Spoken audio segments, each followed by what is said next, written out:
আসসালামু আলাইকুম রহমতুল্লাহ বারাকাতুহু। আজকে আমরা সূরাতুজ জিলজালের তাফসীর শুনবো ইনশাআল্লাহ বিইذনিল্লাহ। খুব ছোট্ট সূরা, অনেকেরই মুখস্থ আছে এটা। এই সূরাগুলো আমাদের নিয়ম করে সময় করে মুখস্থ করা লাগে না, এগুলো এমনি মুখস্থ হয়ে যায় শুনতে শুনতে। সাধারণত এই ছোট ছোট সূরাগুলো দিয়েই আমাদের রেগুলার সালাহ যখন আমরা পড়ি, এগুলো দিয়ে ইমামতি করা উচিত। আল্লাহর হাবিব সাল্লাল্লাহু আলাইহি ওয়াসাল্লাম বিভিন্ন হাদিসে বলেছেন যে তোমরা যখন ইমামতি করবে তখন তোমার পেছনে যারা আছে তাদের দিকেও খেয়াল রাখবে। রাসূল সাল্লাল্লাহু আলাইহি ওয়াসাল্লাম অত্যন্ত বিবেকবোধ সম্পন্ন একজন ব্যক্তিত্ব ছিলেন। তিনি খেয়াল রাখতেন, যেটাকে আমরা কনসিডারেট বলি। আল্লাহর হাবিব সাল্লাল্লাহু আলাইহি ওয়াসাল্লাম খুব কনসিডারেট ছিলেন, কার কোথায় কী সমস্যা এটা খুব খেয়াল করতেন। And he was a man of six senses. আমরা সিক্স সেন্সের কথা বলি, আমাদের অধিকাংশেরই 4টা সেন্স একসাথে কাজ করে, কারো 5টা 6টা সেন্স কাজ করে, এরকম মানুষ পাওয়া দুষ্কর। আল্লাহর হাবিব সাল্লাল্লাহু আলাইহি ওয়াসাল্লাম অত্যন্ত বিবেকবোধ সম্পন্ন একজন লোক ছিলেন। একবার তিনি সালাত খুব সংক্ষিপ্ত করলেন, তো সাহাবারা জিজ্ঞেস করলেন, ইয়া রাসূলুল্লাহ এত সংক্ষিপ্ত কেন করলেন সালাত? তখন আল্লাহর হাবিব সাল্লাল্লাহু আলাইহি ওয়াসাল্লাম বললেন যে পেছনে বোনদের নামাজের সেকশনে ওখান থেকে একটা ছোট্ট বাচ্চার কান্নার আওয়াজ আমি শুনছিলাম। আমার মনে হচ্ছিল বাচ্চাটাকে সামলাতে মাটার খুব কষ্ট হচ্ছে, তো এই জন্য আমি সালাদটা সংক্ষিপ্ত করে দিয়েছি। দেখেন কীরকম সেন্সেশন, কতটা কনসিডারেট ছিলেন। একবার আবার আল্লাহর হাবিব সাল্লাল্লাহু আলাইহি ওয়াসাল্লাম মাগরিবের সালাত কিংবা এশার সালাতের কোনো এক সেজদা অনেক লম্বা করে দিলেন। তখন সাহাবার আবার প্রশ্ন করলেন, ইয়া রাসূলুল্লাহ সাল্লাল্লাহু আলাইহি ওয়াসাল্লাম এত লম্বা দীর্ঘ সেজদা করতে তো ফরজ সালাতে আমরা কখনো দেখি না, কেন করলেন? অসুস্থ হলেন নাকি নামাজের মাঝখানে, অথবা ওহী নাজিল হচ্ছিল নাকি, এরকম কিছু ঘটলো নাকি? তো আল্লাহর হাবিব সাল্লাল্লাহু আলাইহি ওয়াসাল্লাম বললেন যে না, এগুলো কিছুই না, বরং আমার নাতি হাসান আমি সেজদারত অবস্থায় আমার পিঠের উপরে চড়ে বসেছিল, কাঁধের উপরে। তো আমি অপেক্ষা করছিলাম যতক্ষণ না তার খেলা শেষ না হয়, তার প্রয়োজন পূরণ না হয়, ততক্ষণ আমি সেজদায় লুটিয়ে পড়েছিলাম। হাসান যখন নেমেছে, তার প্রয়োজন পূরণ হয়েছে, আমি আবার সেজদা থেকে উঠে দাঁড়িয়েছি। দেখেন কতটা কনসিডারেট ছিলেন। তো এইভাবে আল্লাহর হাবিব সাল্লাল্লাহু আলাইহি ওয়াসাল্লাম ছোট ছোট সূরাগুলো দিয়ে ফরজ সালাতের ইমামতি করতে উদ্বুদ্ধ করতেন। মুআয ইবনে জাবাল রাদিয়াল্লাহু তাআলা আনহুকে উনি মদিনার পাশেই একটা এলাকার ইমাম হিসেবে অ্যাসাইন করেছিলেন। তো ওই এলাকার লোকজন ছিল শ্রমজীবী, ওট দিয়ে তারা পানি নিয়ে খেজুর বাগানে পানি সিঞ্চন করত। সারাদিন পরিশ্রম করে ওনারা সালাতে অংশগ্রহণ করত। তো একবার উনি মাগরিবের সালাতে সূরাতুল বাকারা তেলাওয়াত শুরু করলেন। কোরআনের সবচাইতে ছোট সূরা নাকি সবচাইতে বড় সূরা, 286 আয়াত বিশিষ্ট সূরা। তো ওনারা ছিলেন ক্লান্ত, শ্রান্ত, পরিশ্রান্ত। কেউ কেউ বিরক্ত হয়ে, ক্লান্ত হয়ে নামাজ ছেড়ে দিয়ে একা একা নামাজ পড়ে ফেললেন। পরে আল্লাহর হাবিব সাল্লাল্লাহু আলাইহি ওয়াসাল্লামের কাছে যে তারা অভিযোগ করলেন যে, ইয়া রাসূলুল্লাহ আপনি যে ইমাম পাঠিয়েছেন উনি তো এমন কাজ করেছে, সূরা বাকারা উনি ধরেছে মাগরিবের সালাতে। রাসূল সাল্লাল্লাহু আলাইহি ওয়াসাল্লাম খুবই ক্ষিপ্ত হলেন, রাগান্বিত হলেন এবং মুআয ইবনে জাবাল রাদিয়াল্লাহু তাআলা আনহুকে ডেকে পাঠালেন। ডেকে তিনি বললেন, আফাত্তানুন আনতা ইয়া মুআয। লিটারালি ফাত্তান শব্দটা ব্যবহার করেছেন যে, মুআয তুমি কি সমাজে ফিতনা ছড়াচ্ছ?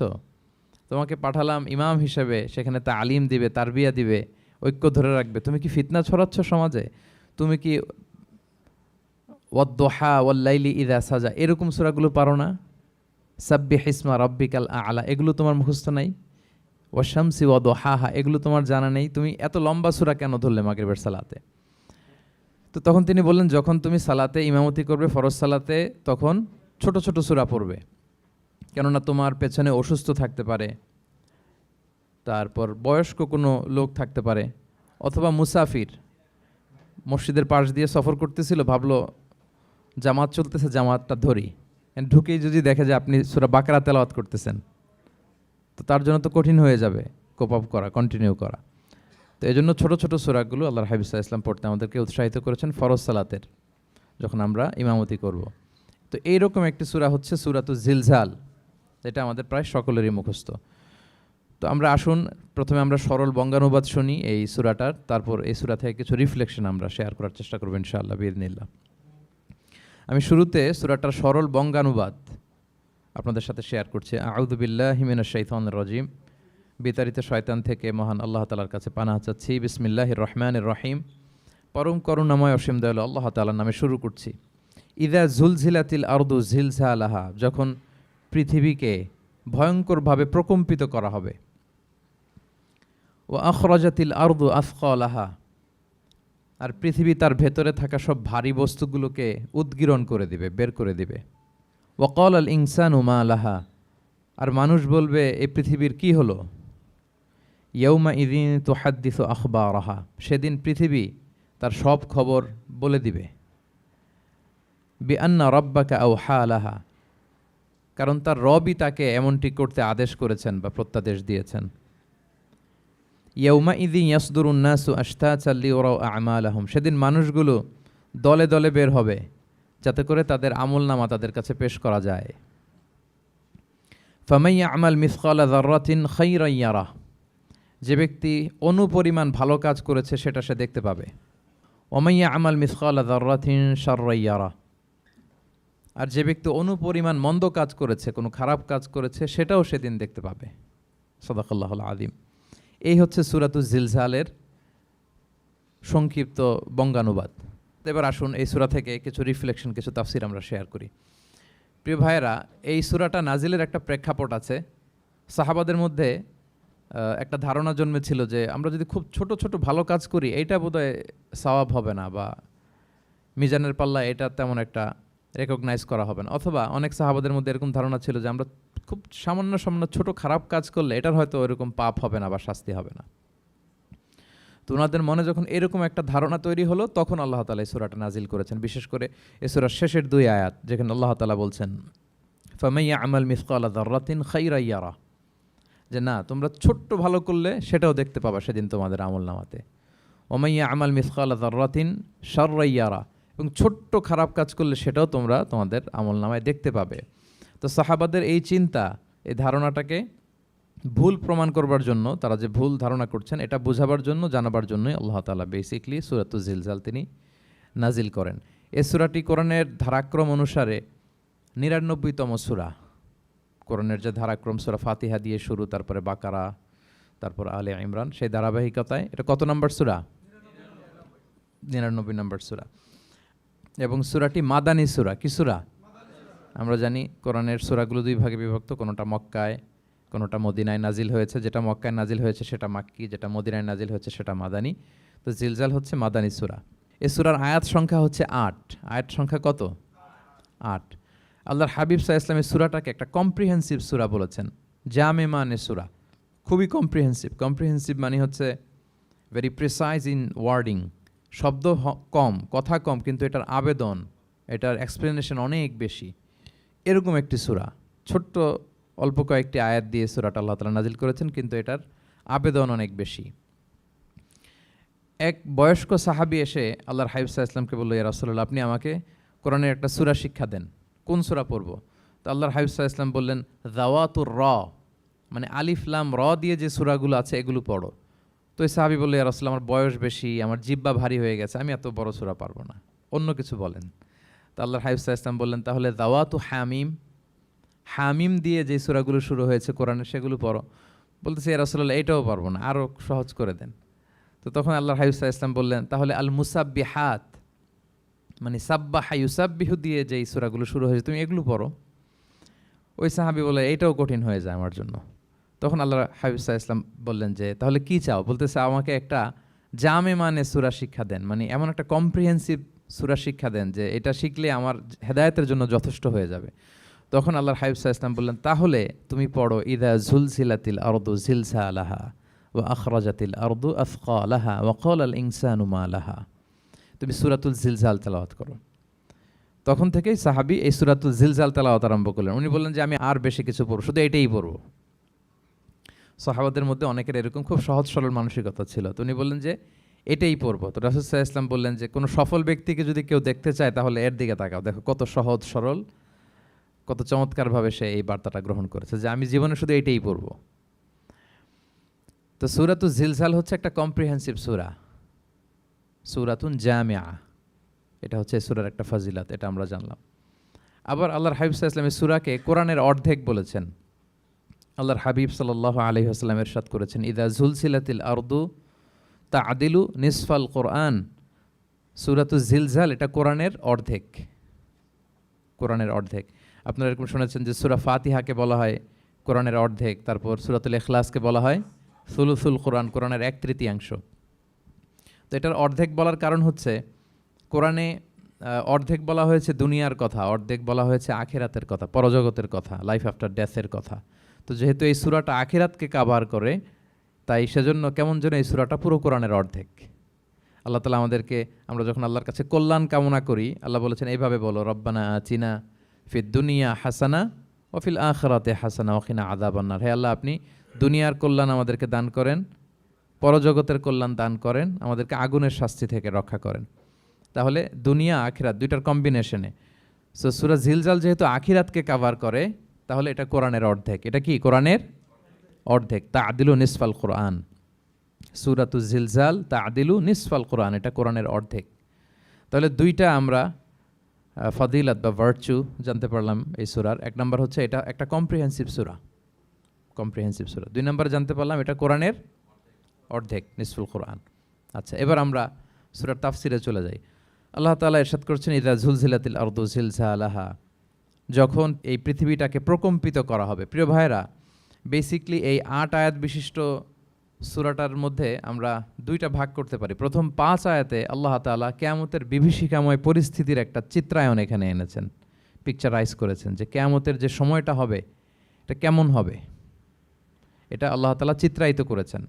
সূরাকে মনোযোগ দিয়ে যদি আপনি পড়েন, অনুধাবন করেন, মনে হবে যে কিয়ামতের চিত্রটা আপনার চোখের সামনে ভেসে উঠেছে। তো 8 আয়াত বিশিষ্ট এই সূরার প্রথম 5 আয়াতে আল্লাহ তাআলা তিনি কিয়ামতের বিভীষিকাময় পরিস্থিতির একটা বর্ণনা হাজির করেছেন।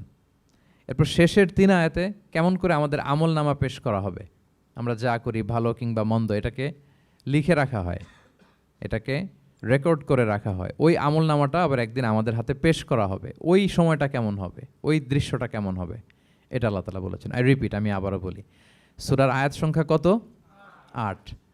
তো প্রথম 5 আয়াতে আল্লাহ তাআলা কিয়ামতের বিভীষিকাময় পরিস্থিতির বর্ণনা দিয়েছেন, আর শেষের 3 আয়াতে আমাদেরকে যে আমাদের আমলনামা পেশ করা হবে তার একটা চিত্র তুলে ধরেছেন। এবার মোটামুটি সহজ হয়ে আসছে না ব্যাপারটা? আচ্ছা, তো প্রথম 5 আয়াতে আল্লাহ তাআলা কিয়ামতের চিত্রায়িত কিভাবে কেমন করে করলেন, চিত্র হাজির করলেন। আল্লাহ বললেন যে ইযা যুলজিলাতিল আরদু জিলজালাহা, যখন পৃথিবীকে ভয়ঙ্করভাবে প্রকম্পিত করা হবে, পুরো পৃথিবীটাকে একটা ঝাঁকুনি দেয়া হবে। এই সূরার নামই হচ্ছে ঝাঁকুনি দেওয়ার সূরা, ঝাঁকুনি। জিলজাল মানে হচ্ছে শেকিং, আর্থকোয়েক, ভূমিকম্প, ভূকম্পন। ভূমিকম্পের সাথে পরিচিত না সবাই? এক্সপিরিয়েন্স হয়েছে কারো ভূমিকম্প? নাকি ঘুমায় থাকার সময় হয়, সব সময় হয়েছে? হ্যাঁ, মাঝে মাঝে আমরা এক্সপিরিয়েন্স করি আর্থকোয়েক, ভূকম্পন, পৃথিবী কেঁপে ওঠে। এটা একটা ন্যাচারাল ফেনোমেনা। পৃথিবীর মাটির নিচে অনেক কিছু থাকে, এগুলো নড়ে চড়ে উঠলে পৃথিবীটাও কেঁপে ওঠে। নানা কারণে এই ভূকম্পনটা হয়। পৃথিবীর ভেতরে অনেকগুলো শিলার স্তর আছে। আমরা যেরকম মাটি দেখি, পুরো পৃথিবীটা জুড়েই কিন্তু এরকম মাটি নয়, অনেক শিলা আছে, রূপান্তরিত শিলা, পাললিক শিলা, আগ্নেয়গিরির শিলা। এই শিলাগুলোর মধ্যে ডিসপ্লেস হলে পৃথিবী কেঁপে ওঠে। আবার পৃথিবীর ভেতরে আগুন আছে, গ্যাস আছে, এই গ্যাসগুলো যখন মুভ করে তখন পৃথিবীর উপরে কেঁপে ওঠে। একটাকে হাইপোসেন্টার বলে, আরেকটাকে ইপোসেন্টার বলে। হাইপোসেন্টার মানে পৃথিবীর ভেতরের অংশটাকে বলে হাইপোসেন্টার, আর ভূপৃষ্ঠের এটাকে বলে ইপোসেন্টার। ওই হাইপোসেন্টারে যদি কোনো ঝড় হয়, উপরে এই প্রকম্পিত হয়। এটাকে আমরা ভূকম্পন বা ভূমিকম্প হিসেবে দেখি পৃথিবীতে। তো এই পৃথিবীতে অনেক বড় বড় ভূমিকম্প আমরা দেখেছি। জাপানে, আমার গত বছর একটা সফর ছিল জাপানে, তো সকাল বিকেল ভূমিকম্প হয়। এখানে তো আমরা 6 মাস 1 বছর ভূমিকম্প দেখি, ওখানে সকালে বিকেলে একটু একটু করে কাঁপতেছে।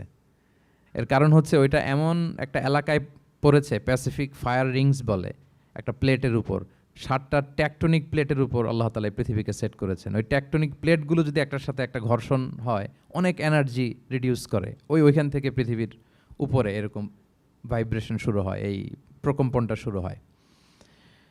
তো জাপানের বিভিন্ন সময় আমরা বড় বড় ভূমিকম্পের কথা শুনেছি। ওদের কান্টো সিটি আছে একটা, অনেক বড় ভূমিকম্প হয়েছিল 1920 সালে, লাখখানেক লোক মারা গিয়েছে। আপনাদের সুনামির কথা মনে থাকবার কথা, সুনামির কথা মনে আছে? কত সালে? 2004 সালে। এই ভূমিকম্পে পুরো একটা মহাদেশ কেঁপে উঠেছিল, দ্য এন্টায়ার এশিয়া, পুরো এশিয়াটা কেঁপে উঠেছিল। এটাকে আন্ডারসি মেগাথার্স্ট আর্থকোয়েক বলে। এত ভয়ঙ্কর ভূমিকম্প হয়েছে যে পুরো, মাঝে মাঝে ভূমিকম্পে তো 1-2টা দেশ আক্রান্ত হয়, এটা পুরো একটা মহাদেশ কেঁপে উঠেছিল। ওই ভূমিকম্পের কারণে ইন্দোনেশিয়াতে প্রায় 2.5 লাখ লোক মারা গিয়েছে, 2.5 লক্ষ। বান্দা আছে সুমাত্রাতে। হাইতিতে একবার একটা ভূমিকম্প হয়েছে আর অনেক আগে, লক্ষ লক্ষ লোক মারা গিয়েছে। তো এই যে ভূমিকম্প এর নামে আল্লাহ তাআলা বেসিকলি এই সূরাটা দিয়েছেন। তবে পৃথিবীবাসী যেই ভূকম্পন এক্সপিরিয়েন্স করেছে, কিয়ামতের সময় যে ভূমিকম্প হবে ওটা কি ওই রকম হবে? হ্যাঁ, ওইটা ভয়ঙ্কর ভূমিকম্প হবে, মারাত্মক ভূমিকম্প। আল্লাহ তাআলা বলছেন, ইয়া আইয়ুহান নাসুত্তাকু রাব্বাকুম ইন্না জালজালাতাস সাআতি শাইউন আযীম। হে মানুষেরা, তোমরা আল্লাহকে ভয় করো আর তোমরা জেনে রেখো কিয়ামতের যে ভূমিকম্পটা হবে সেটা শাইউন আযীম। আযীম শব্দটা আল্লাহ যে কোনো জায়গায় ব্যবহার করেন না, যেটা খুব ভয়ঙ্কর হয়, মাত্রাতিরিক্ত, লিমিট ছাড়িয়ে যায়, ওইটার ক্ষেত্রে আল্লাহ তাআলা আযীম বলেন।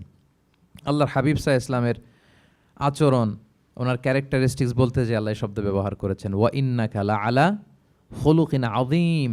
নবী হে, আপনি সুমহান চরিত্রের উপর প্রতিষ্ঠিত, মানে এই চরিত্রের মধ্যে দাগ ফেলতে পারে এরকম কেউ নেই। সো আযীম শব্দটা কোরআনের যত জায়গায় ব্যবহার করেছেন, আল্লাহ নিজের ক্ষেত্রে বলেছেন সূরা আয়াতুল কুরসির শেষে, ওয়া হুয়াল আলিয়ুল আযীম, তিনি হচ্ছেন আলী এবং আযীম, সুমহান। তো কিয়ামতের এই ভূকম্পনের ক্ষেত্রে আল্লাহ তাআলা এই আযীম শব্দটা ব্যবহার করেছেন, ইন্না জালজালাতাস সাআতি শাইউন আযীম। এটা মারাত্মক হবে সেদিনকার ভূমিকম্প, সাধারণ ভূমিকম্প নয়। ইযা রুজ্জাতিল আরদু রজ্জা ওয়া বুসাতিল জিবালু বাসসা, পুরো পৃথিবীটা একসাথে কেঁপে উঠবে, পাহাড়গুলো ভেঙে চুরে তছনছ হয়ে যাবে। এটা হবে বেসিকলি যখন ইসরাফিল আলাইহিস সালাম উনি ট্রাম্পিটে ফুৎকার দিবেন, হুইসেল দিবেন সিঙ্গার মধ্যে, নুফিখা ফিস সূর, সূরের মধ্যে যখন তিনি ফুৎকার দিবেন। আপনারা ইসরাফিল আলাইহিস সালামের একজন ফেরেশতা, ওনার নাম শুনেছেন না? হ্যাঁ, one of the major angels, major একজন ফেরেশতা। আল্লাহ তাআলা ওনাকে সৃষ্টিই করেছেন এই বিশাল হুইসেলে একটা ফুৎকার দেওয়ার জন্য, আর কোনো কাজ নাই। ওনার অ্যাসাইনমেন্ট এই একটাই, সৃষ্টির পর থেকে আজ অবধি বিশাল হুইসেলটা নিয়ে আল্লাহর আরশের দিকে তিনি তাকিয়ে আছেন, অপলক নেত্রে, পলকও ফেলেন না চোখের, যে কখন আল্লাহ তাআলা অর্ডার করবেন, করার সাথে সাথে ফুৎকার দিবেন তিনি। আবার না দেরি হয়ে যায়, আবার না আল্লাহর আদেশ পালনে কোনো গাফলতি হয়ে যায়। সৃষ্টির পর থেকে ওনার একটাই অ্যাসাইনমেন্ট, এই বিশাল সুর ট্রাম্পিট নিয়ে হুইসেল দেওয়ার জন্য আল্লাহর আরশের দিকে তাকিয়ে আছেন। যে মুহূর্তে আমরা এখন কথা শুনছি এখনও তাকিয়ে আছেন উনি। 3টা ফুৎকার দেওয়ার জন্য আল্লাহ তাআলা ওনাকে সৃষ্টি করেছেন। প্রথম ফুৎকারটাকে বলে নাফখাতুল ফাজা, যে ফুৎকারের সাথে সাথে মানুষগুলো তটস্থ হয়ে যাবে, পৃথিবীর মানুষ তটস্থ হয়ে যাবে। যখন তটস্থ হবে তখন কি অবস্থা হবে সেটাই আল্লাহ তাআলা এই সূরার প্রথম আয়াতে বললেন, যে ইদা জুলজিলাতিল আরদু জিলজালাহা, যখন পুরো পৃথিবীকে প্রকম্পিত করা হবে মারাত্মকভাবে। ইসরাফিল আলাইহিস সালাম প্রথম যে ফুৎকারটা দিবেন তখন পুরো পৃথিবী কেঁপে উঠবে, মারাত্মকভাবে কেঁপে উঠবে। তারপরের যে ফুৎকার দিবেন তখন সব মরে যাবে, আমরা পৃথিবীতে কেউই বেঁচে থাকবো না তখন। মানুষ মরে যাবে, জিন জাতি মরে যাবে, সমস্ত ফেরেশতারাও মরে যাবে। যেই ফেরেশতা মালাকুল মাউত, যিনি মৃত্যুর ফেরেশতা, যার মাধ্যমে আল্লাহ তাআলা মৃত্যু ঘটিয়ে থাকেন, তারও মৃত্যু ঘটবে। সে আল্লাহ তাআলার কাছে বলবে, আল্লাহ, পৃথিবীর সবাই মরেছে, আপনার আদেশ অনুযায়ী মানুষ, জিন, ইবলিস সবাইকে আমি মৃত্যু দিয়েছি, তাদের রূহ কবজ করেছি, এখন কি হবে? আল্লাহ তাআলা বলবেন, এখন তুমি মরবে, মুতিয়া মালাকুল মাউত, এখন তুমি মরো। মালাকুল মাউত তখন মারা যাবে। এত ভয়ঙ্কর একটা চিৎকার দিয়ে মালাকুল মাউত জগৎ থেকে বিদায় নিবে। আল্লাহর হাবিব সাল্লাল্লাহু আলাইহি ওয়াসাল্লাম বলেন, ওই ভয়ঙ্কর চিৎকার যদি পৃথিবীবাসী শুনতে পেত তাহলে আলাদা করে ইসরাফিলের সিঙ্গার ফুৎকার দেওয়ার প্রয়োজন হতো না। প্রতিটা মানুষ তাদের কানের পর্দা ফেটে মুহূর্তেই লাশ হয়ে পড়ে যেত। মালাকুল মাউত মরে যাবে, তখন মহাবিশ্বে আর কেউ থাকবে না একটা সত্তা ছাড়া। তিনি কে? আল্লাহ সুবহানাহু ওয়া তাআলা। সূরা আর রহমানে আল্লাহ তাআলা চমৎকারভাবে বলেছেন, কুল্লু মান আলাইহা ফান ওয়া ইয়াবকা ওয়াজহু রাব্বিকা যুল জালালি ওয়াল ইকরাম। পৃথিবীতে যা আছে সব নিঃশেষ হয়ে যাবে একমাত্র তিনি ছাড়া। তিনি হচ্ছেন অব্যয়, অক্ষয়, অবিনশ্বর, চিরঞ্জীব, শাশ্বত। এরপর কেউ যখন থাকবে না, আল্লাহ তাআলা ইসরাফিল আলাইহিস সালামকে আবার জীবিত করবেন। তখন তিনি সর্বশেষ হুইসেলটা দিবেন, আবার জীবিত হয়ে তিনি লাস্ট 3 নম্বর হুইসেলটা দিবেন। লাস্ট হুইসেলটা যখন দেয়া হবে তখন জমিন থেকে সব মৃত লাশগুলো আবার জীবিত হয়ে দাঁড়াতে শুরু করবে। মিনহা খালাকনাকুম ওয়া ফিহা নুঈদুকুম ওয়া মিনহা নুখরিজুকুম তারাতান উখরা, মাটি থেকে বানিয়েছি, মাটির কবরে তোমাদের পাঠিয়েছি, আবার মাটি থেকে তোমাদেরকে উত্থিত করা, আবার সবাই উঠবে। এই 3টা হুইসেল দেওয়ার জন্য আল্লাহ তাআলা সাইয়েদনা ইসরাফিল আলাইহিস সালামকে সৃষ্টি করেছেন। তো ওনার প্রথম হুইসেল দেওয়ার পরে কি অবস্থা হবে, কি রিয়াকশন হবে, ওইটা আল্লাহ তাআলা সূরাতুল জিলজালের প্রথম আয়াতে বললেন, ইযা জুলজিলাতিল আরদু জিলজালাহা, যখন পুরো পৃথিবীটা প্রকম্পিত হবে, মারাত্মকভাবে প্রকম্পিত হবে। ওয়া আখরাজাতিল আরদু আসকালাহা, আর যখন জমিন তার ভেতরে থাকা ভারী বস্তুগুলোকে উদ্গীরণ করে দেবে, বমি করে বের করে দেবে, ভমিটিং করবে বা নিক্ষেপ করবে। পৃথিবীর ভেতরে কি আছে তাফসিরে এসেছে আল মাউথা ওয়াল কুনুজ, অর্থাৎ মৃত ডেড বডিগুলো, সেই আদম আলাইহিস সালামের সময় থেকে শুরু করে কিয়ামত পর্যন্ত পৃথিবী সব ডেড বডিগুলোকে ধারণ করে তার ভেতরে, তাই না? হ্যাঁ, জীবিতদেরকে ভূপৃষ্ঠ উপরে ধারণ করে আর মৃতদেরকে জমিন তার পেটের ভেতরে ধারণ করে। তো আখরাজাতিল আরদু আফখালাহা, জমিন ভারী বস্তুগুলোকে উদ্গীরণ করবে, তাহলে সব ডেড বডিগুলোকে তখন বের করে দিবে। আর কুনুজ যত আছে, মিনারেলস, যত খনিজ পদার্থ আছে পৃথিবীর ভেতরে, স্বর্ণ, যত মিনারেল আছে, ইউরেনিয়াম থেকে শুরু করে যত গ্যাস আছে, প্লাটিনাম আছে, যা আছে, আগুন, অগ্নিকুণ্ড, সব কিছু জমিন বের করে দিবে। মারাত্মক এক বিস্ফোরণের মধ্য দিয়ে জমিন সব কিছু উদ্গীরণ করে বের করে দিবে। তাহলে দেখেন, কিছুটা সামহাও আপনাদের সামনে চিত্রায়িত হচ্ছে না কিয়ামতটা কেমন হবে? যদি একটু কল্পনা করেন যেভাবে আল্লাহ তাআলা বলছেন যে ইদা জুলজিলাতিল আরদু জিলজালাহা, পুরো পৃথিবীটা প্রকম্পিত হবে। ও আখরাজাতিল আরদু আফখালাহা, জমিন তার ভেতরের বস্তুগুলো বের করে দিবে, ভারী বস্তুগুলো, অর্থাৎ ডেড বডি এবং যত খনিজ পদার্থ আছে সেগুলো। ওয়াকাল আল ইনসানু মা লাহা, মানুষ বলবে পৃথিবীর হলো কি, হোয়াটস হ্যাপেনিং, কি হচ্ছে, কি হলো পৃথিবীর, পৃথিবী এরকম কেন করতেছে? যে আয়াতটা বলেছিলাম যে ইন্না জালজালাতাস সাআতি শাইউন আযীম, সেখানে আল্লাহ তাআলা বলছেন ইয়াউমা তারাউনাহা তাযহালু কুল্লু মুরদিআতিন আম্মা আরদাআত ওয়া তাদাউ কুল্লু যাতি হামলিন হামলাহা ওয়া তারান নাসা সুকারা ওয়া মা হুম বিসুকারা ওয়ালাকিন্না আযাবাল্লাহি শাদীদ। মানুষের ফার্স্ট রিয়াকশন কি হবে এই আর্থকোয়েকের পরে? এই আয়াতে চমৎকারভাবে আল্লাহ তাআলা বলছেন। আল্লাহ বলছেন যে পরিস্থিতিটা এত ভয়ঙ্কর হবে, কারণ এরকম ভূকম্পন তো পৃথিবীবাসী দেখেনি। এত মারাত্মক ভূমিকম্প হবে যে দুধ খাওয়াচ্ছে এরকম মা তার দুধের বাচ্চার কথা ভুলে যাবে। আল্লাহু আকবার। দেখেন এখানে উপমাটা কীরকম। সাধারণত দুধের বাচ্চার প্রতি মায়ের আলাদা একটা টেক কেয়ার থাকে, মানে তাকে রেখে এদিক সেদিক যায় না, গেলেও চোখে চোখে রাখে, বা কোথাও গেলেও অন্যকে বলা যায় তুমি একটু দেখো, কি এরকম করে না? দুধের বাচ্চা তো সে খুবই ছোট বাচ্চা, তার আলাদা কেয়ারের প্রয়োজন হয়, এক্সট্রা কেয়ারের প্রয়োজন হয়। তো দুধ খাওয়ায় ব্রেস্ট ফিডিং মাদার কখনো তার বাচ্চাকে চোখের আড়াল করতে দেয় না বা চায় না। আল্লাহ বললেন যে তখন পরিস্থিতি এত ভয়ানক হবে যে নিজের দুধের বাচ্চার কথাই মা ভুলে যাবে। তারপর এখনও পরিপূর্ণ হয়নি পেটের ভেতরে বাচ্চা, এরকম মা যারা আছে গর্ভবতী, সাধারণত কয় মাস পরে বাচ্চা ডেলিভারি হয়? হ্যাঁ, 8 মাস 9 মাস পরে। দেখা যাবে যে 2 মাসের বাচ্চা, এখনও ভ্রূণ, 3 মাসের বাচ্চা, 4 মাসের বাচ্চা। এই ভয়ঙ্কর পরিস্থিতির চোটে যত গর্ভবতী নারী আছে সব মুহূর্তে ডেলিভারি করে দেবে, মুহূর্তে, ইনস্ট্যান্ট। ও তাদাউ দাতু হামলিন হামলাহা, যত মা আছে গর্ভবতী সবাই, প্রেগনেন্ট মহিলারা মুহূর্তে ডেলিভারি করে দেবে, প্রি ম্যাচিউরড বেবি, কেউ ভ্রূণ, কেউ 3 মাসের, কেউ 4 মাসের বাচ্চাগুলো ডেলিভারি হয়ে যাবে। মানুষগুলো পঙ্গপালের মতো দৌড়াতে থাকবে, বিক্ষিপ্ত পতঙ্গের মতো দৌড়াতে থাকবে মানুষ।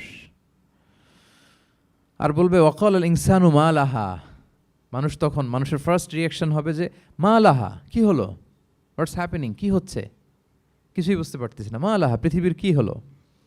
ইয়াউমা ইদিন তুহাদ্দিসু আখবারাহা, সেদিন পৃথিবী সব কিছু বর্ণনা করে দিবে, সব বয়ান দিয়ে দিবে। আমরা এই পৃথিবীর উপরে জমিনে যা করি সব কিন্তু পৃথিবীর মধ্যে রেকর্ডেড থাকে। জমিন সেদিন বয়ান দিবে, সেদিন আসলে সব কিছুই বয়ান দিবে।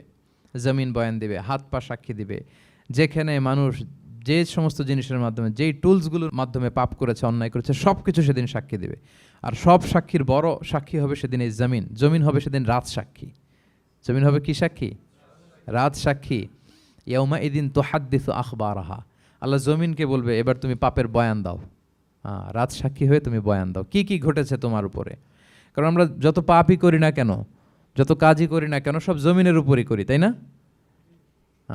তো জমিন সেদিন বয়ান দিবে, সাক্ষী দিবে। ইয়াউমা ইদিন তুহাদ্দিসু আখবারাহা। জমিন কিভাবে সাক্ষী দিবে, জমিন কিভাবে কথা বলবে? আল্লাহ তাআলা বলছেন বিআন্না রাব্বাকা আওহা লাহা, কারণ তার রব জমিনকে সেদিন কি করেছে? আদেশ করেছে, প্রত্যাদেশ করেছে। আল্লাহ তাআলার আদেশে জমিন সেদিন কথা বলবার সুযোগ পাবে, সব বয়ান দিবে, কি কি হয়েছে জমিনের ভেতর, কি কি অন্যায় হয়েছে, কি কি পাপ হয়েছে, কি কি সংগঠিত হয়েছে, সব ধরে ধরে জমিন সেদিন বর্ণনা করবে। তাহলে প্রথম 5টা আয়াত আমরা বলে ফেললাম, যে প্রথম 5টা আয়াতে কিয়ামতের বিভীষিকামী পরিস্থিতির একটা পিকচারাইজেশন পাইছেন আপনারা? হ্যাঁ, ভয় লাগতেছে আপনাদের? ভয় লাগতেছে? সেদিনকার পরিস্থিতি কেমন হবে খুব সংক্ষিপ্ত পরিসরে একটা বর্ণনা আমাদের সামনে আসছে না? এই 5 আয়াতে চলে আসছে। কিন্তু ভয়ঙ্কর হবে সেই দিনটা, কেউ কাউকে চিনবে না। ইয়াউমা ইয়াফিরুল মারউ মিন আখিহি ওয়া উম্মিহি ওয়া আবিহি ওয়া সাহিবাতিহি ওয়া বানিহি লিকুল্লি ইমরিইম মিনহুম ইয়াউমা ইযিন শা'নুন ইউগনি। ভাই ভাইকে দেখে পালাবে, পরিচয় দিবে না। বন্ধু বন্ধুকে দেখে পালাবে। স্বামী স্ত্রীকে দেখে পালাবে, প্রিয়তমা স্ত্রীকে পরিচয় দিবে না। কলেজের টুকরা সন্তানকে পরিচয়, কেউ কাউকে চিনবে না। সবাই নাফসি নাফসি, সবাই নাফসি নাফসি। কোনো পোশাক ছাড়া বস্ত্রহীন হয়ে উঠবে। আম্মাজান আয়েশা রাদিয়াল্লাহু তাআলা আনহা বিষ্ণু ইসলামকে বলবেন, ইয়া রাসূলুল্লাহ, তাহলে মানুষ কি লজ্জিত হবে না বস্ত্রহীন অবস্থায় উঠলে? তখন রাসূল সাল্লাল্লাহু আলাইহি ওয়াসাল্লাম বললেন, লিকুল্লি ইমরিইম মিনহুম ইয়াউমা ইযিন শা'নুন ইউগনি। প্রত্যেকের এমন একটা ভয়ঙ্কর অবস্থা হবে যে তার গায়ে কাপড় আছে কি নাই, সে কীরকম অবস্থায় আছে এটাই সে ভুলে যাবে। মানে ওই টেন্ডেন্সিই তার থাকবে না। এত ভয়ঙ্কর হবে সেদিনটা। সেই ভয়ঙ্করতম দিনে আল্লাহ তাআলা আমাদেরকে হেফাজত করুক। আল্লাহর হাবিব সাল্লাল্লাহু আলাইহি ওয়াসাল্লাম বলেছেন, সে ভয়ঙ্করতম দিনে আল্লাহর সুশীতল আরশের নিচে 7 শ্রেণীর লোকজন ছায়া পাবে। ওই 7 শ্রেণীর অন্তর্ভুক্ত যেন আমরা হতে পারি, আল্লাহ তৌফিক দান করুক।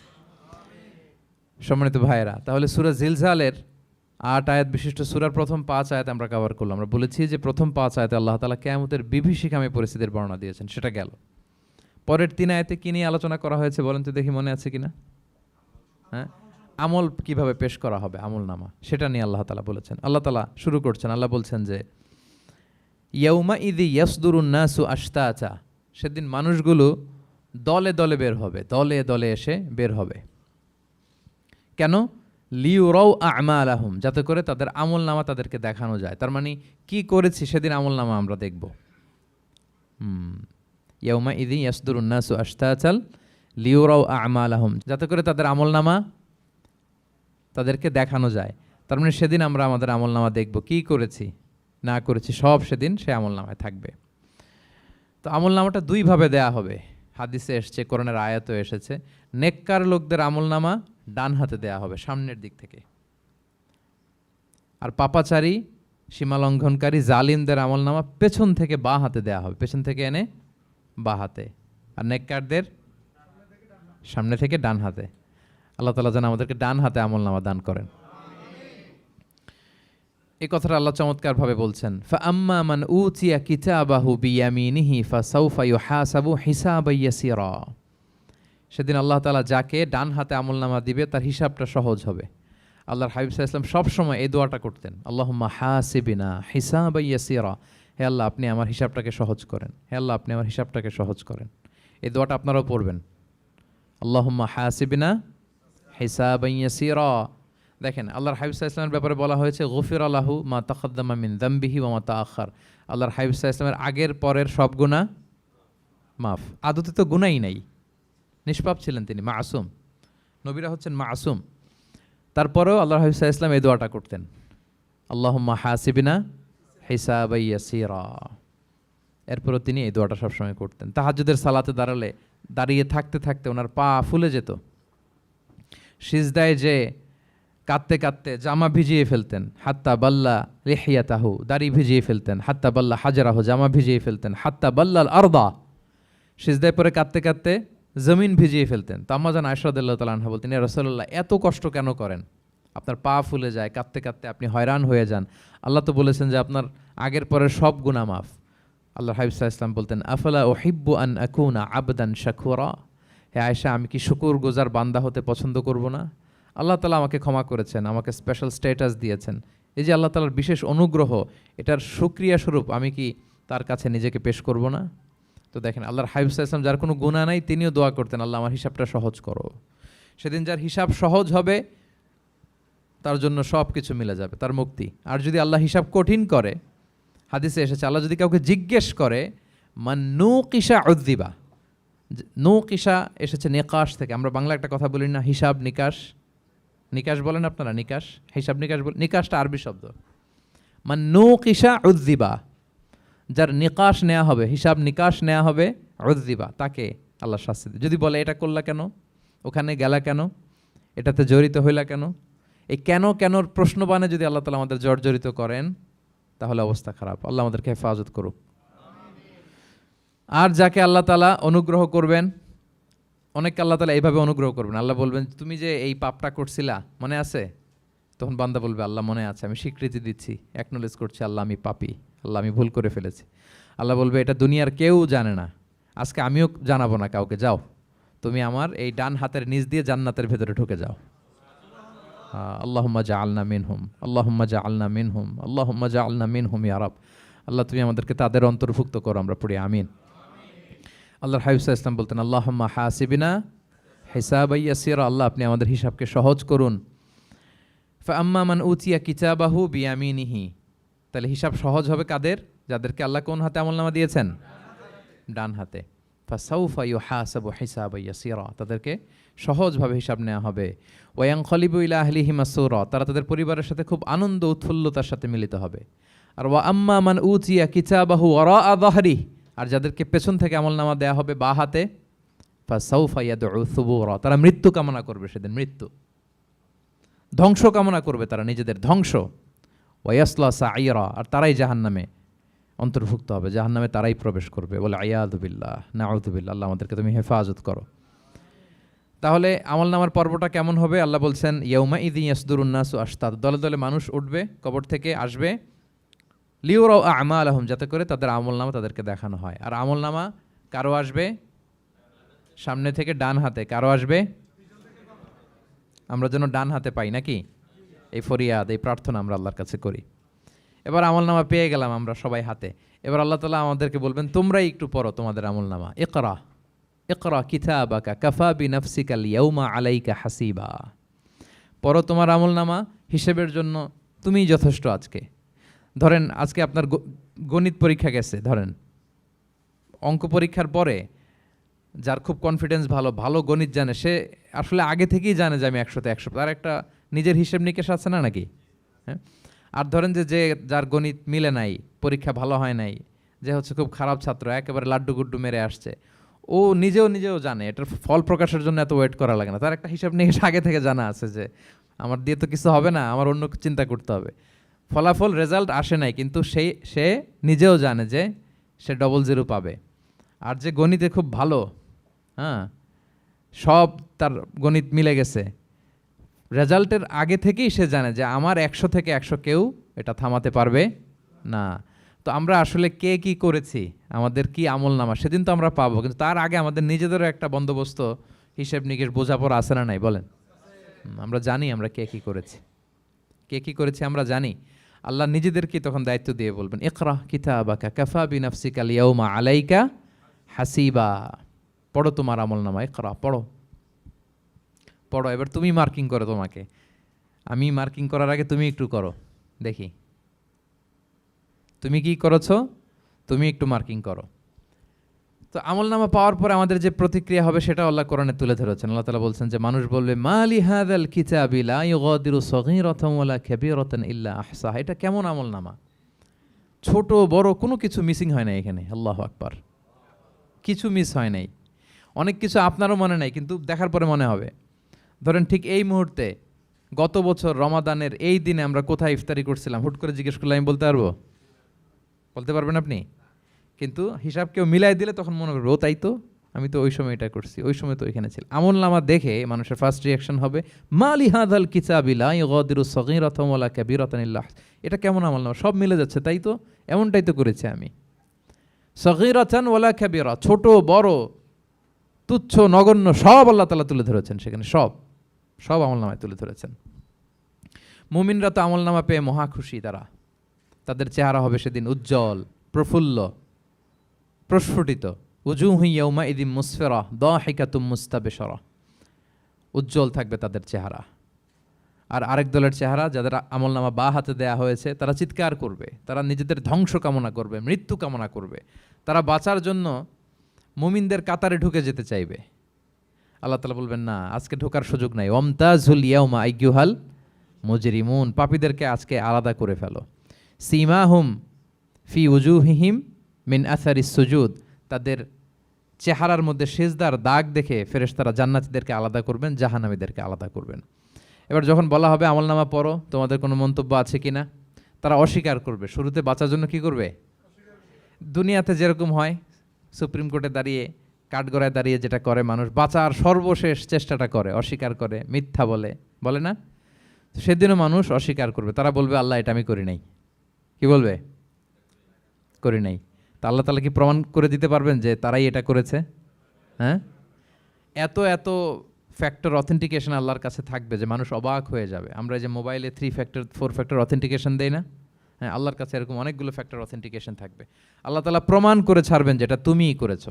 আল্লাহ তাআলা বলবেন এই আমলনামা যদি বিশ্বাস না হয়, আমার কিরামান কাতিবিনের কাছে একটা ব্যাকআপ ফাইল আছে, ওটার সাথে মিলাবো। কিরামান কাতিবিনা ইয়ালামুনা মা তাফআলুন, তোমরা যা করেছো সব তারা জানে, সব লিখে রেখেছে। কিরামান কাতিবিনের ব্যাকআপ ফাইল আনার পরে দেখা যাবে যে আমলনামা হুবহু একেবারে পাই টু পাই মিলে গিয়েছে। তারপরও তারা অস্বীকার করবে, বলবে যে আল্লাহ আমরা করি নাই, তোমার ফেরেশতারা ভুল করে লিখছে। এরকম নানা ধরনের অজুহাত, নানা ধরনের মিথ্যাচার তারা করতে চাইবে। আল্লাহ তাআলা তখন বলবেন যে ওয়াকুল্লা ইনসানিন আলজামনাহু তাইরাহু ফি উনুকিহি ওয়া নুখরিজু লাহু ইয়াউমাল কিয়ামাতি কিতাবান ইয়ালকাহু মানশুরা। আমাদের এই যে গ্রীবা লগ্নে আমরা যা করি সব কিছুর একটা ব্যাকআপ ফাইল আছে এখানে। সেদিন আল্লাহ তাআলা সেখান থেকে বের করবেন আমাদের আমলনামা। আল্লাহু আকবার। এই যে আমরা যা বলি এখানে রেকর্ড হয়ে যায়, এই জায়গাটাতে, এই গলার এইখানটাতে আল্লাহ রেকর্ড করে রাখেন। এবং সেদিন এখান থেকে আল্লাহ তাআলা একটা প্রিন্ট আউট বের করে দেখাবেন যে এই দেখো তোমার আমলনামা, কেরামান কাতিবিনের আমলনামা ব্যাকআপ ফাইল, এই যে তোমার এখানে গ্রীবালগ্নে আমি যেটা রেখেছি সেভ করে, এটাও মিলে যাচ্ছে। এরপর মানুষ অনেকে বিশ্বাস করবে না। ফিঙ্গারপ্রিন্ট দিয়ে আল্লাহ তাআলা মিলাবেন। দুনিয়াতে আমরা বায়োমেট্রিক অথেন্টিকেশন করি না, এটা আয়াহসাবুল ইনসানু আল্লাহ নাজমা ইযামা বালা কাদিরিনা আলা আন নুসাউইয়া বানানা। কারো ফিঙ্গারপ্রিন্টের সাথে কারোটা মিলে না, অস্বীকার করার কোনো সুযোগ থাকবে? এরপরেও অনেকে বিশ্বাস করবে না, এরপরেও অনেকে মানতে চাইবে না। আল্লাহ তাআলা আজবুজ জানাব থেকে আরেকটা কপি বের করবেন। আমাদের প্রত্যেকের ব্যাকবোনের নিচে কক্সিক্স আছে, ট্রায়াঙ্গেল, ছোট্ট একটা হাড্ডির কণা, আমাদের যে শিরদাঁড়ার একেবারে নিচে, এটাকে হাদিসের ভাষায় বলে আজবুজ জানাব। ইন্নাফিল ইনসানি আযমান, মানুষের দেহে একটা ছোট্ট হাড্ডি কণিকা আছে, লা তাআকুলুহুল আরদু আবাদা, জমিন কখনো ওই হাড্ডি কণিকা খেতে পারে না। মিনহা ইউরাক্কাবুল খালকু ইয়াউমাল কিয়ামা, কিয়ামতের দিন সেখান থেকে সৃষ্টিকে আবার তোলা হবে। সেটার সাথে আল্লাহ তাআলা মিলাবেন, সেখান থেকেও প্রমাণিত হবে। এরপর আল্লাহ তাআলা ভিডিও রেকর্ড দেখাবেন। ওয়াকুল্লা শাইইন আহসাইনাহু ফি ইমামিম মুবিন নামক ভিডিও রেকর্ডার দিয়ে। তখন আপনি সরাসরি দেখবেন যে এই তো আপনি ওই জায়গায় গিয়েছেন, এই তো আপনি পাপ কাজ করেছেন, এই তো আপনি অন্যায় কাজ করেছেন, এই তো আপনি জুলুম করেছেন, এই তো সীমালঙ্ঘন করেছেন, সব কিছু আপনি একেবারে ভিজুয়াল প্রেজেন্টেশন, আর অস্বীকার করার কোনো সুযোগ থাকবে না। তারপরেও যারা অস্বীকার করবে যে আল্লাহ আমি করি নাই, আল্লাহ বলেন আলিয়াউমা নাখতিমু আলা আফওয়াহিহিম ওয়া তুকাল্লিমুনা আইদিহিম ওয়া তাশহাদু আরজুলুহুম বিমা কানু ইয়াকসিবুন। সেদিন তার মুখকে আমি সিলগালা করে দেব, আর সুযোগ দেওয়া হবে না। অনেক অস্বীকার করেছো, তার হাত সাক্ষী দিবে, তার পা সাক্ষী দিবে। সেদিন আল্লাহ তাআলা প্রমাণ করেই ছাড়বেন যে এই পাপ তুমি করেছো। তাহলে আমলনামা কিভাবে আল্লাহ দিবেন? আল্লাহ বলেন ইয়াউমা ইযি ইয়াসদুরুন নাসু আশতাতা, দলে দলে আসবে, লিউরাউ আমালাহুম, যাতে করে তাদেরকে আমলনামা দেখানো হয়। ফামাইয়া আমাল মিসকালা যাররাতিন খাইরান ইয়ারা, অনুপরিমাণ ভালো করেছো তো সেটা তুমি দেখতে পাবে, অনুপরিমাণ খারাপ করেছো তো সেটাও তুমি দেখতে পাবে। যাররা মানে হচ্ছে অণু, অ্যাটম, বস্তুর ক্ষুদ্রতম একক, একেবারে অণুর কথা আল্লাহ তাআলা বলেন যে একেবারে ছোট্ট কাজ সেটাও তুমি দেখতে পাবে, ছোট্ট খারাপ কাজ সেটাও দেখতে পাবে। আমরা অনেক সময় ছোটোখাটো জিনিসগুলোকে গুরুত্ব দেই না। আল্লাহর হাবিব সাল্লাল্লাহু আলাইহি ওয়াসাল্লাম বলেছেন ওয়ালা তাহকিরান্না মিনাল মা'রুফি শাইআ ওয়ালাউ আন তালকা আখাকা বিওয়াজহিন তালিক। তোমরা কোনো ছোট ভালো কাজকে এটাকে আন্ডারমাইন করো না, ছোট মনে করো না। যে কোনো ভালো কাজ হোক এটাকে ছোট করবো না। ইভেন তুমি তোমার ভাইয়ের সাথে দেখা হলো যে মুচকি হাসি দিয়ে কথা বলো, এটারও তুমি মনে করো না যে এটা কাজে লাগে, এটাও কাজে লাগবে। এটাও সেদিন মিজানের পাল্লায় তোমার নাজাতের বড় মেজর একটা ওসিলা হয়ে যেতে পারে। আপনি যে আপনার ভাইয়ের সাথে মুচকি হাসি দিয়ে কথা বলেন, এটা সাদাকার সওয়াব হয়। Your smile to your brother it's a charity. তাবাসসুমুকা ফি ওয়াজহি আখিকা সাদাকা, দেখলেন সালাম দিলেন, একটা মুচকি হাসি, এটা সাদাকা দেয়ার সওয়াব। সুবহানাল্লাহ, এটাও সেদিন কাজে লেগে যাবে। সো ফামাইয়া আমাল মিসকালা যাররাতিন খাইরান ইয়ারা ওয়া মাইয়া আমাল মিসকালা যাররাতিন শাররান ইয়ারা। ছোট্ট ভালো কাজ যদি করো সেটাও দেখবে, ছোট্ট খারাপ কাজ যদি করো সেটাও দেখতে পাবে। যত ছোট ভালো কাজ করেন, রাস্তায় একটা ধরেন যে কলার ছোলা পড়েছিল, ভাবলেন যে এইটা সরাই দেয় একটু, আমি ইমাতাতুল আদা আনিত তরিক হবে, মানুষ পিছলে পড়লে পা ভাঙবে, তো এই ময়লাটা একটু সরাই দিলেন। কলার একটা ছোলা পড়েছিল, খোসা এটা ফেলে দিচ্ছেন, দেখবেন যে ওই দিন এটাও রেজিস্টার করা আছে, এটাও লেখা। একজনকে মুরব্বী একজন আসছে, আপনার বসার সিট ছিল, ওনার সিট ছিল না, উঠে দাঁড়িয়ে তাকে বসার সুযোগ করে দিয়েছে, ওই দিন দেখবেন যে এটাও লেখা, এটার জন্য অনেক সওয়াব রেজিস্ট্রেশন করা আছে। একজন রাস্তা দিয়ে যাচ্ছিল, জিজ্ঞেস করতেছে ভাই যে এই জালান অমুকটা কোথায়, তো আপনি বলে দিলেন যে জালান গুম্বাকটা তো এইদিকে, তো সে আপনার কারণে ওই দিন সঠিক পথে যেতে পারলো। আপনার কাছে মনে হয়েছে ছোট্ট ফিউ সেকেন্ডসের একটা নেক কাজ, কিন্তু সেদিন দেখবেন আমল নামায় সেটাও লেখা। আবার এরকম ছোট্ট ফামাইয়া আমাল মিসকালা যাররাতিন শার, ছোট্ট আপনি একটা গালি দিয়েছেন কাউকে, কারোর ব্যাপারে, এর ব্যাপারে ওর কাছে যে কান ভারী করছেন, ফেসবুকে একটা বাজে কমেন্ট করে দিয়েছেন, দেখার কেউ নাই, ধরার কেউ নাই, দিলাম একটা গালি, দেখবেন যে ওই দিন সব একেবারে ক্ষুদ্র থেকে ক্ষুদ্রতর অনুপরিমাণ খারাপ কাজ, ভালো কাজ সব সেদিন আমলনামায় তুলে রাখবে কে? আল্লাহ সুবহানাহু ওয়া তাআলা, তিনি সেদিন আমলনামায় সব তুলে রাখবেন। সো আমরা কোনো ভালো কাজকে যেন তুচ্ছ মনে না করি, কোনো খারাপ কাজের সাথে যেন জড়িত না হয়, যত ছোট হোক। শয়তানের ওয়াসওয়াসায়, প্রবৃত্তির ধোকায় পড়ে, নফসের ধোকায় পড়ে কখনোই যেন পাপের কাজে আমরা পা না বাড়াই, এবং প্রত্যেকটা পাপকেই যেন আমরা ভয়ঙ্কর মনে করি যে না, এটা আমার জন্য কাল হয়ে দাঁড়াতে পারে। আর প্রতিটা ভালো কাজ করার ক্ষেত্রে যেন আমরা প্রতিযোগিতা করি, আর এই মাইন্ডসেট যেন থাকে যে না, এটা আমাকে বাঁচাতে পারে সেদিন। কি বলেন, ঠিক কি না? তাহলে আল্লাহ তাআলা শেষ করলেন ফামাইয়া আমাল মিসকালা যাররাতিন খাইরান ইয়ারা। প্যাস লেগে যায় না? লেগে যায়, স্বাভাবিক। আগে খাইরান, পরে শাররান। অনুপরিমাণ ভালো করলে সেটাও সে সেদিন কি পাবে, অনুপরিমাণ খারাপ করলেও পাবে। দেখেন, এটা একটা আশা জায়গা নিয়েছে আমাদের, কিন্তু হোপফুল করে, তাই না? আমরা অনেক সময় এমন হয় যে ভালো কাজ করছি, কেউ দেখে নাই। হ্যাঁ, আপনি এই আয়াতটা খেয়াল করবেন যে না, কেউ দেখে নাই, কিন্তু দেখেছে কে? আল্লাহ দেখেছেন, উনি দেখলেই চলবে, আমার আমলনামা এটা ঠিকই থাকবে। কোনো এক কারণে সমাজের সবাই আপনাকে ভুল বুঝেছে, misunderstanding, everyone got you wrong, আসলে আপনি ঠিক ছিলেন। সবাই পরিস্থিতি, সামাজিক, এটা সেটা, এরকম হয় না যে সবাই ভুল বুঝতেছে, আসলে আপনি ঠিকই করছেন। সবাই ভুল বুঝুক, আপনার আমলনামায় সেটা ভালো কাজ হিসেবে লেখা থাকবে, ঠিক কি না? অনেক সময় ঠকায় লোকজন, আমাদেরকে ঠকায় নানাভাবে, আমরা হয়তো তার সাথে পেরে উঠি না।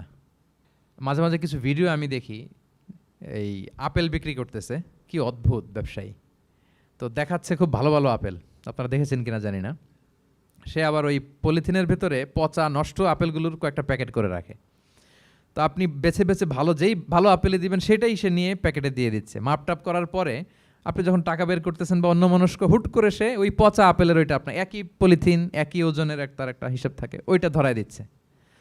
তা আপনি কোত্থেকে আপেল কিনছেন, হয়তো অনেক, বাসায় যেয়ে দেখেন সর্বনাশ, কি টসটসে পাকা আপেলগুলো বেছে বেছে দিলাম, এখন দেখি পচা, তো ওরে তো আর পাবেন না, ওরে আর ধরাও হইল না। আপনি ভাবছেন হিসাবটা এখানেই শেষ? হ্যাঁ, এখানেই শেষ না, lot of unsettled issue yet to be settled. এরকম অনেক কিছু আছে দুনিয়াতে, আপনি সেটেল করতে পারেন নাই, সেটেল হবে সেদিন। দ্য কনসেপ্ট অফ আখেরা যদি না থাকতো, this worldly life would be a joke. আখেরা বলে যদি কিছু না থাকতো, এই পৃথিবীটা আসলে একটা জোক ছিল, জোক। কেটে টুকরা টুকরা করে বস্তাবন্দি করে ফেলে রাখছে ডোবার মধ্যে, কেউ দেখে নাই, হদিস নাই, এটার সাক্ষীও পাওয়া, বিচারও হচ্ছে না। আর বিচারের যে দীর্ঘসূত্রিতা, আপনি ভাবছেন শেষ, এখানেই শেষ? Not that easy brother. একদিনে ঋণ তাকে শোধ করতে হবে। ফামাইয়া আমাল মিসকালা যাররাতিন খাইরান ইয়ারা ওমাইয়া আমাল মিসকালা যাররাতিন শাররান ইয়ারা। ছোট্ট ছোট্ট ভালো যেখানে আল্লাহ লিখে রাখবেন, এই বড় বড় লোক ঠকানো, জুলুম, অপরাধ, এগুলোর বিচার হবে না একদিন? বলেন, বিচার হবে। তাহলে কনসেপ্ট অফ আখেরা, এটা আমাদেরকে আশাবাদী করে। এই যে আমরা কেউ দাদা হারিয়েছি, বাবা হারিয়েছি, আমরা বিশ্বাসীরা আমরা হতাশ হই না, আমরা বিশ্বাস করি আমি তো আমার বাবাকে পাচ্ছি ওইখানে, তো ক্ষণিকের একটা সময়। দুনিয়ার জীবনটা কি ক্ষণিকের। দিস দুনিয়া কম্পেয়ার টু আখেরা ইজ নাথিং, অ্যাবসলিউটলি নাথিং। আখেরাতের তুলনায় এটা তো কিছুই না। আমার দাদাকে পাবো, বাবাকে পাবো, তার মানে আখেরা, কনসেপ্ট অফ আখেরা আমাদেরকে হোপফুল করে, আশাবাদী করে। দুনিয়াতে আমাকে ভুল বুঝেছে, মানুষ ঠকিয়েছে, আমি অনেক কিছুর বিচার পাই না, আমি সেদিন পাবো, তো আপনাকে হোপফুল করছে না, এটা আশাবাদী করছে না? আখেরাত আমাদেরকে কি করে? আশাবাদী করে।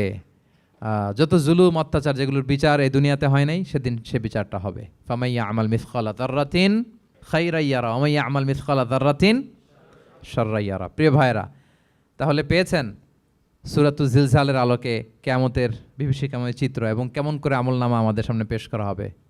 আপনাদের কাছে ক্লিয়ার হয়েছে? আল্লাহ তাআলা আমাদের সবাইকে ডান হাতে আমলনামা দিয়ে ধন্য করুক।